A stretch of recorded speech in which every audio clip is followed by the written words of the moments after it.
This is the Pretty Rich Podcast. I'm Sheila Bella, and I built $1 million beauty business from nothing. Maybe, if you listen enough, you'll start to believe that you can do it too.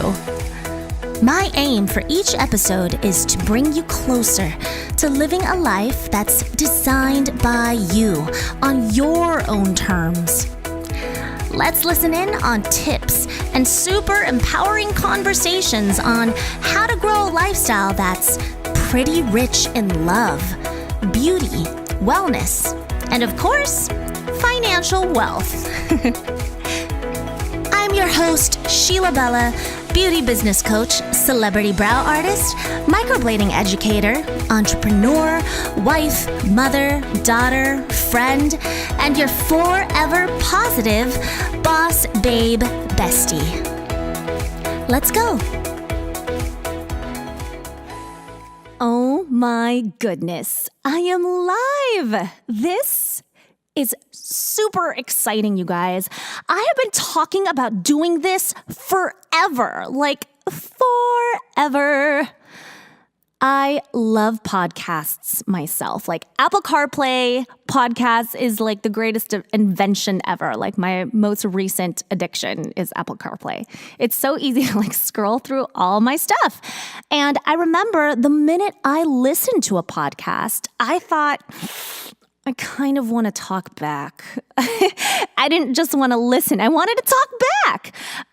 And I thought I needed to do that because I want to help people believe that they can design a better life and career for themselves.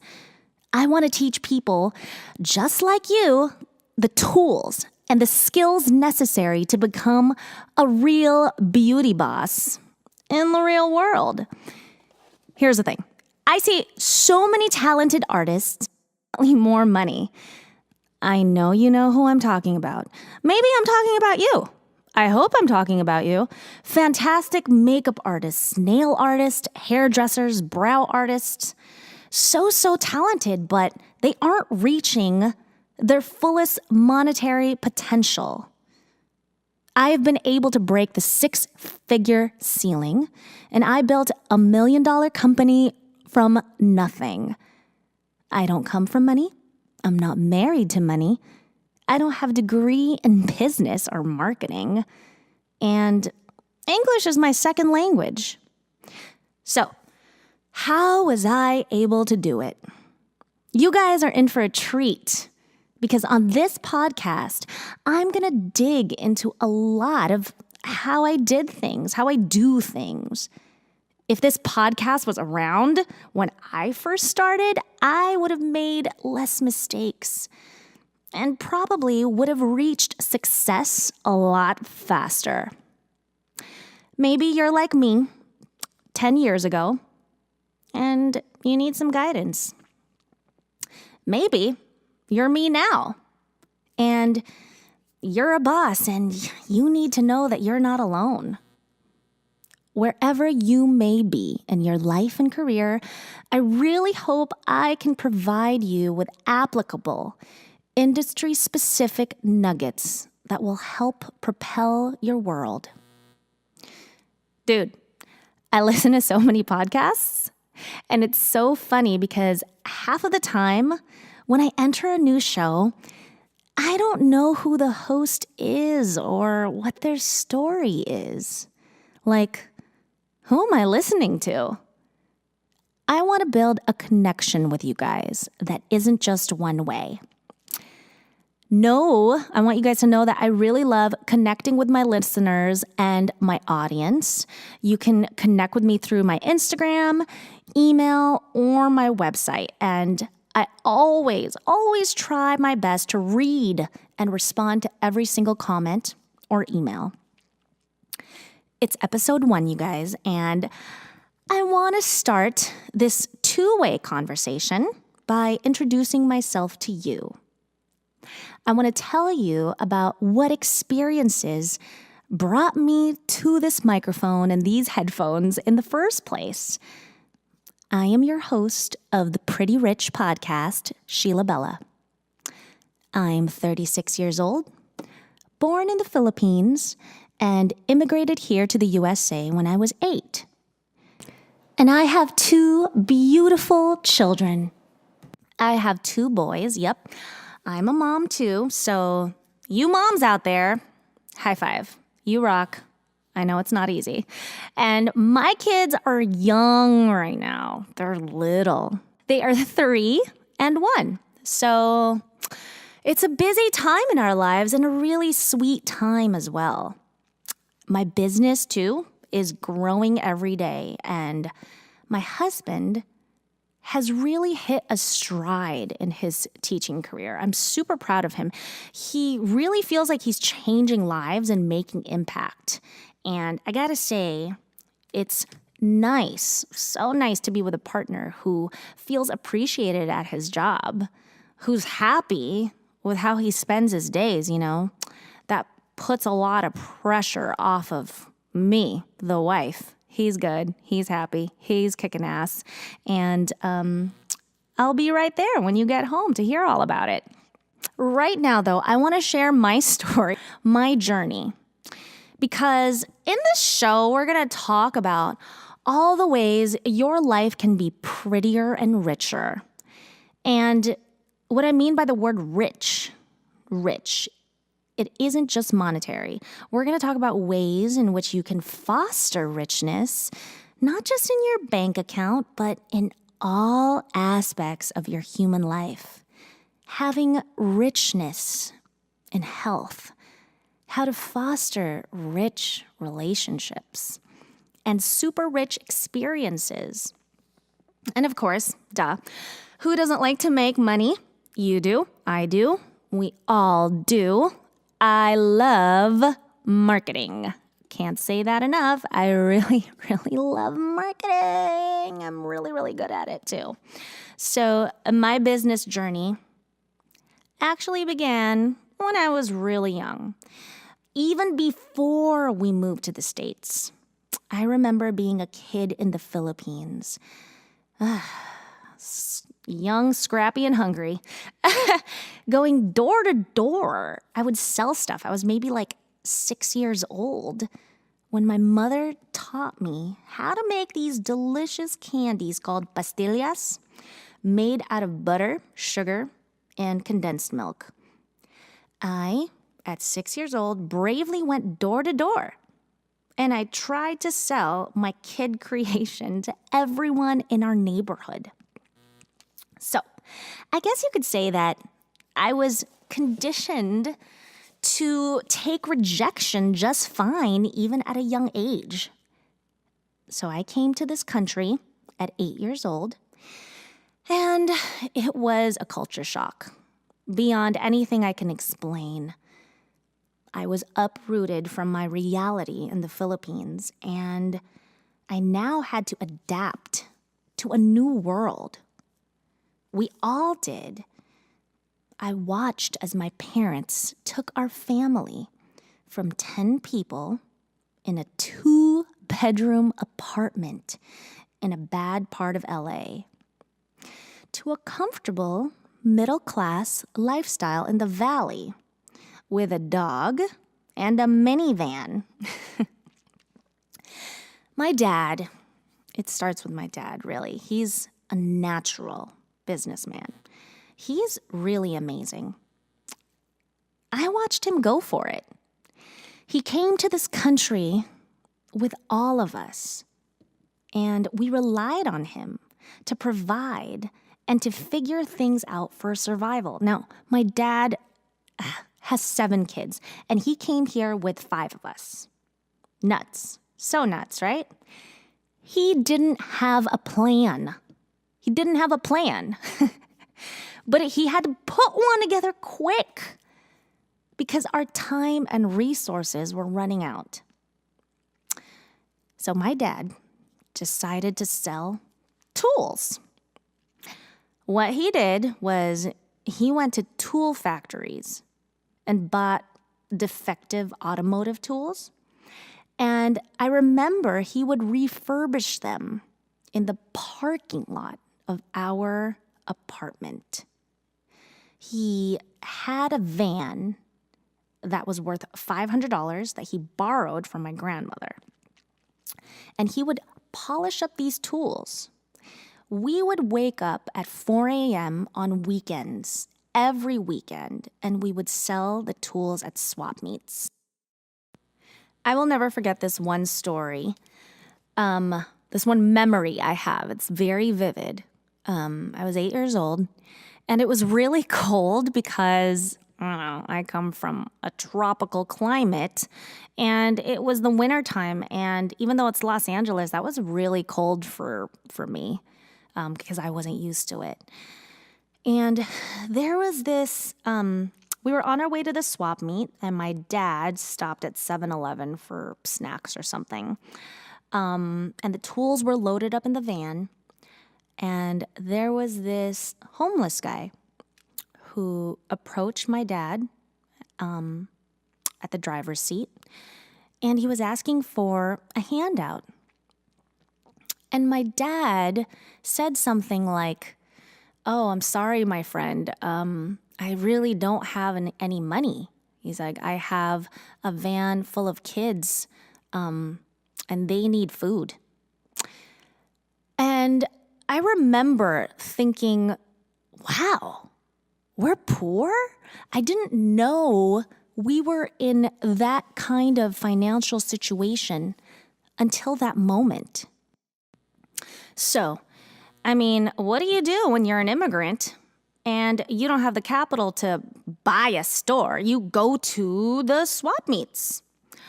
And that got us by.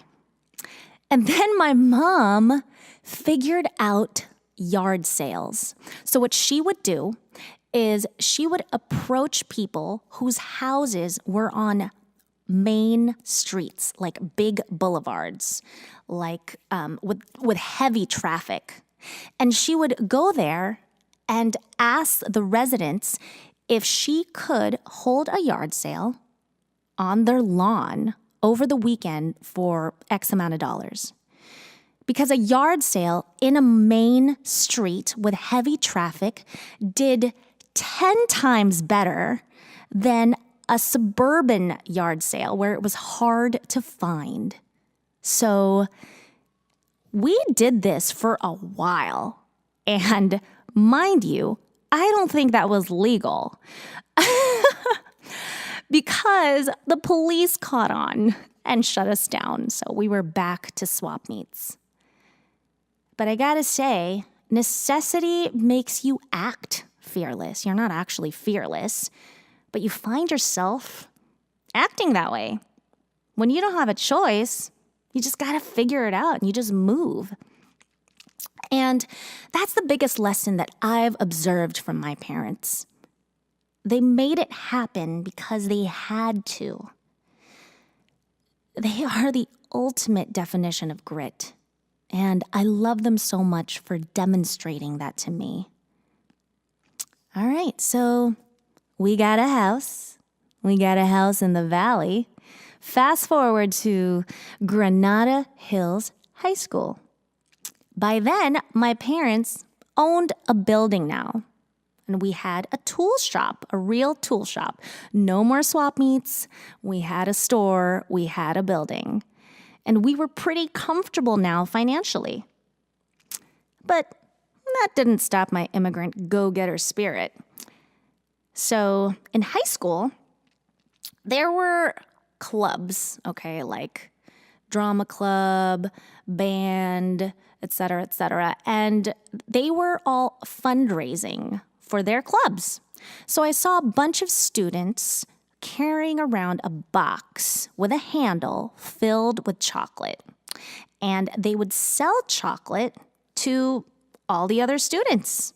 And they were collecting money to fundraise for their particular, cause or club.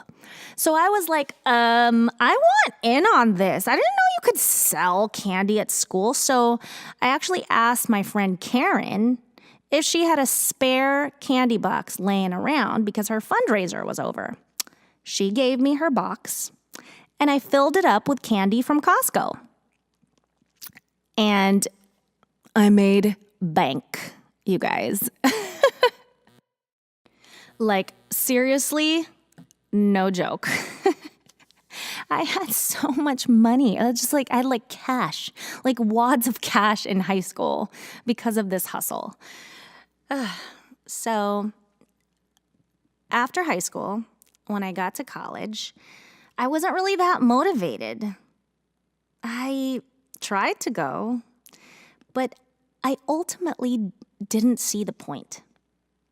I would go and I wouldn't be into it because I didn't understand how I could immediately apply what I was learning to what I wanted to do because I didn't even know what I wanted to do. I should probably also tell you guys that I've been a singer since age 3, so it's one of the things I was naturally good at.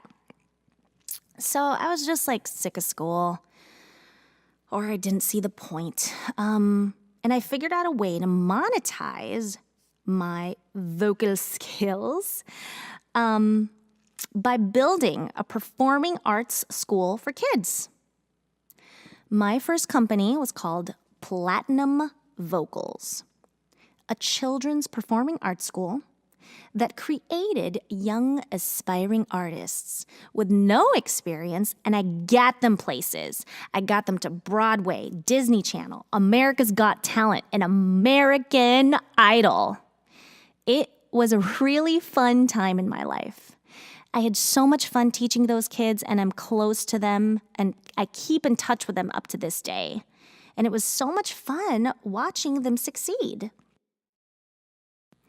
So that business was great, and it was successful. But in 2008, 2009, something like that, some major life changes occurred when I decided to get out of a bad relationship that crippled my self-esteem. I got married really young to the wrong guy. Hella young too, like 23 years old. And let me tell you, if you get married young and you think you're gonna make it to 60 without some challenges, please. We didn't make it. I didn't make it. And I made the decision, a very difficult decision, to divorce my first husband. And that put me in this space of deep insecurity and guilt. I needed to reinvent myself. I shut down the performing arts school and I wanted to do something young. I wanted to try new things.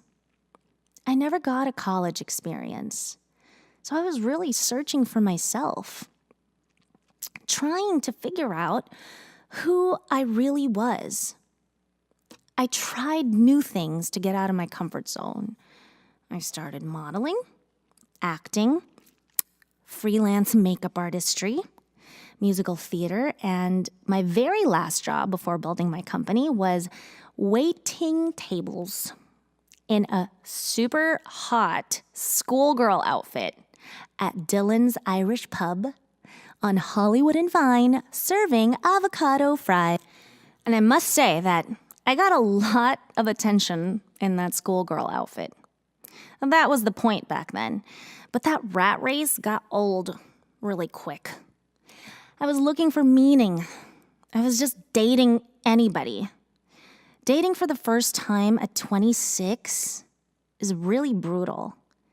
I didn't know the simplest things about dating etiquette. I got hurt a lot. My first husband was pretty much all I knew up until that point. First dates were a disaster. Okay, let me just say, nobody took me seriously because I couldn't take myself seriously. Like, what was I supposed to say when I introduced myself? Oh, I'm Sheila. I'm 26. Most of my peers have already graduated college, but I haven't. I'm in my 20s, and I already have a divorce on my record. I wait tables in a schoolgirl outfit. Yup, Hollywood and Vine. Yeah, I live at home. Yeah, I just couldn't make rent on my own, so yeah, that's where I was. No wonder I was in my head, you guys. People who knew me back then, who meet me again now, tell me that I've just grown exponentially, like they didn't see this coming. And seriously, I don't take any offense to it because I didn't either. And they told me that it was hard to get to know me back then. Of course, I wasn't proud of who I was, so I never shared. I don't know, but I swear it was Jesus, because at that time in my life, my husband now walked into my life. And this guy actually took me seriously. I actually am really impressed because Will saw things in me that nobody saw back then, that I didn't even see back then. And in many ways, he was able to introduce me to who I wanted to be. When I met him, and especially after he proposed, my whole spectrum of priorities changed. I was ready to have a big girl job. I mean, he was a school teacher. And I knew that if I wanted nice things, I was going to have to buy them myself.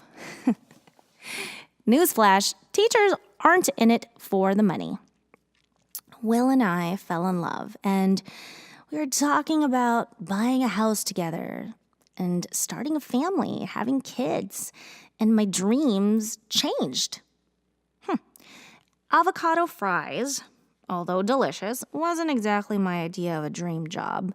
And I also realized that I was marrying into his family. And his family, everybody is college educated. And in many ways, I wanted to legitimize my membership into their world, into their family.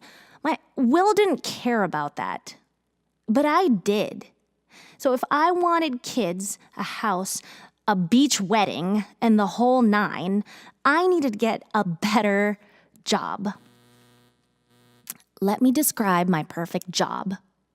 Well, it had to make a lot of money with benefits. And if I wanted kids, I needed to allow me to make my own schedule. And of course, I want all of my best girlfriends to work there because it had to be fun. Oh, also, it couldn't be anything that required a college education. Yeah, I didn't have that. But I definitely needed it to make $1 million a year. That would be hella nice. Of course, valet service. I hate parking my own car. Great. Sign me up. Where do I apply for something like that? Preschool teacher? Nope, that wasn't enough money, and there's no valet service at preschools as far as I know. Mac counter at Macy's, I can do that. No? I know. I'll apply for Kim Kardashian's job because that looks really easy. Oh, that makes a lot of money too. Oh, wait, she has to deal with Kanye? Ugh, yikes. No. I kid. But the point is, anything that met my requirements, I wasn't qualified to apply for. So, what do you do when the job you want doesn't exist? You make it. I had to create it. No one was going to hire me, so I had to hire myself. I had to go back to what my dad did back in 1990. I had that same pivotal moment that he did. I had to go for it. It was my turn. Out of necessity came this crazy idea that I was going to be a permanent makeup artist. Done. Let's go. Why? Well, I had been getting my permanent makeup done by this sweet lady in Simi Valley. And I've always wondered why nobody else my age was doing this. There was kind of a stigma back then for tattooing your makeup, that it was only reserved for older women. That's totally diminished now. I thought that permanent makeup was something I could repackage for my generation and make it look cool. Plus, she offered a class that was 5 days long. Oh, hallelujah. Listen, in my head, I was getting married in 9 months, and I didn't have time to dilly-dally around for 2 years in cosmetology. I was just super confident in my ability to make it work. I've always had a knack for makeup, so I can totally learn to tattoo it on people permanently, right? So after those 5 days, I graduated, and now it was time to hustle and build my brand. I became one of the first microbladers in Los Angeles. Now what? I needed to schedule clients. So I bought a little schedule book from Office Max, fit in my pocket, flip through the empty pages of my supposed to be booming permanent makeup business. I thought, I'm not even working at a salon. How am I supposed to get in touch with my future clients? How do I let them know that I even exist? You know how they say, dress for the job you want and not the job you have? That's exactly what I had to do. I had 0 clients. Nobody knew my name. So I decided to dress up. Yep. When you're depressed, you dress up. To the nines. And I'm talking like a thick face beat, complete with contour, fake lashes, and more liquid lipstick than Kylie Jenner. I went around town figuring out ways to be known. I went to the mall and I walked into retail stores, asked if I could leave my brochures there. You think a big store like Forever 21 would turn me down? Yep, they should have. I'm sure it was against company policy. But I was really nice to the sales lady, so she let me. I felt a tinge of victory. I got rejected a lot, but I kept going. Next, I hit up Ventura Boulevard. Hair salons, Medi-spas. I was asking owners if I could leave my brochures in their waiting areas. Walking into places cold was pride swallowing. It was hard. I got turned down a lot. And it was kind of an education in people. I figured that if I did this in person versus email or telephone, it's harder to say no. When the person who's asking you so nice and is standing in person in front of you, it's hard to say no. I saw it as a numbers game. For every 9 people that turned me down, 1 would agree to refer me and work with me. I turned into a shameless self-promoter. And believe me, I felt shame all the time. But if I meditated on those feelings, I wasn't going to get anywhere. What was I supposed to do? Go back to introducing myself as the 26-year-old, divorced already, serving avocado fries in a schoolgirl outfit? That's not an option. No, this needed to work. It was embarrassing, but I only chose to believe the thoughts that moved me closer towards the vision that I had. When you have a dream, only you see the end. If everyone else could, they would probably be more supportive. But the truth is, you need to believe harder because you're the only one who can see the dream as vividly and as accurately as you do. I kept going for that reason. And my friends all thought I was crazy. A bunch of them said, tattooing makeup is old-fashioned. I can't imagine this ever panning out, She. A few months passed, and the phone still wasn't ringing. And at this point, I had only done my friends and family. But I kept going. I had to.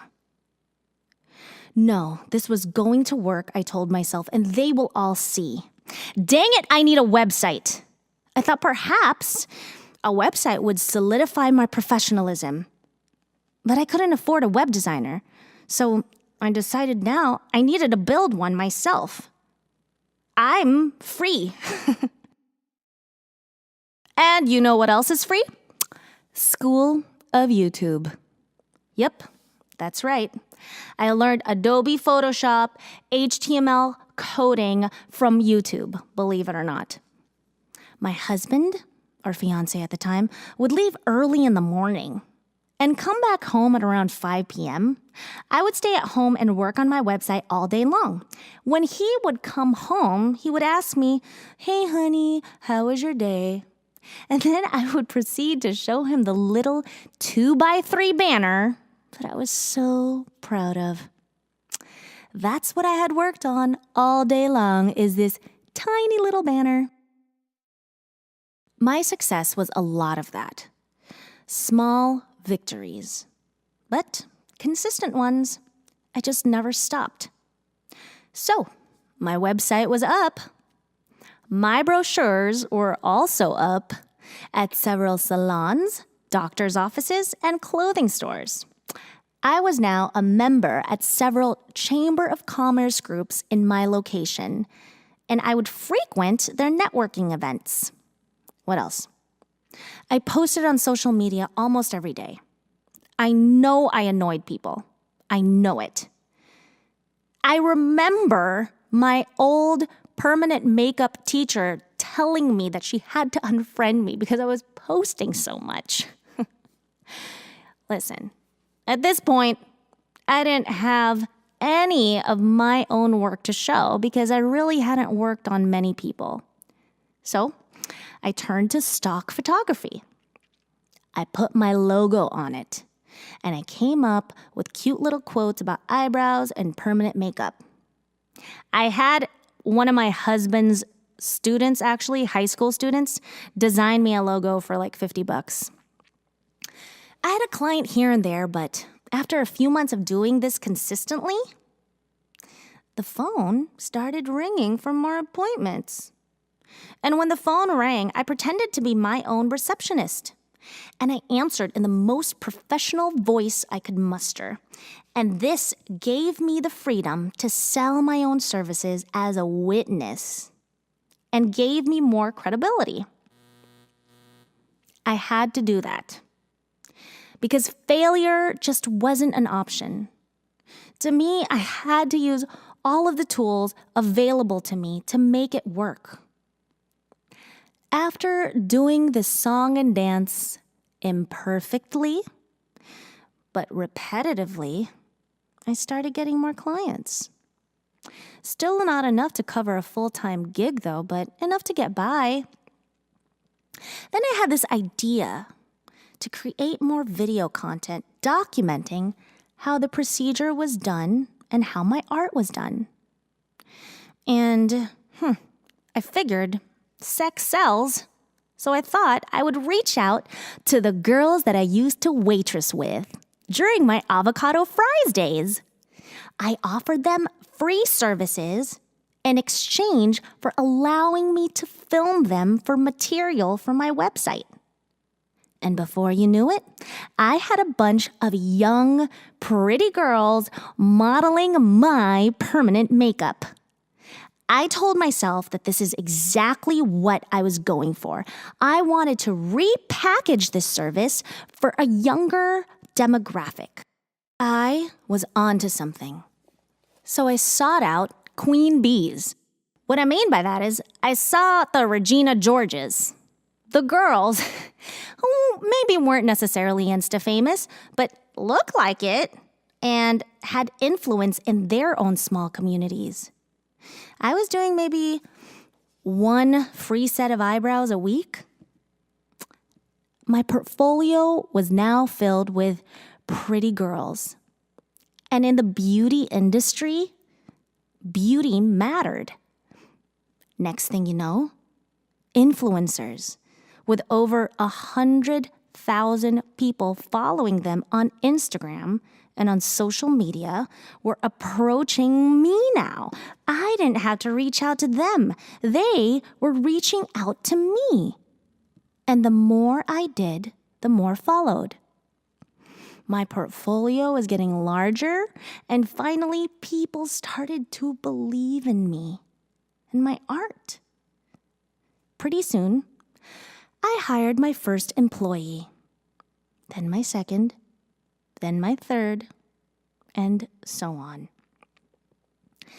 My friends who didn't believe in me, all of a sudden were asking me if I was hiring. Yes, that actually happened.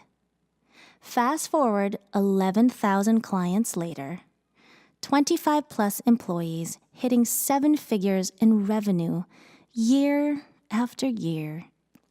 Here I am. I transformed my beauty addiction into a real career helping people. I meet so many young professionals with the same dreams I used to have. And I want to show them how it's possible, how they can be worthy of the same success in the beauty industry I've achieved and beyond. Pretty Rich Podcast is what I've created to meet the needs of creative beauty artists who want guidance in the area of business and marketing. You don't need to wait for somebody to offer you your dream job. You can create it, and I want to show you how. I hope you listen to my story and know deep down that there is no secret. It's just hard work.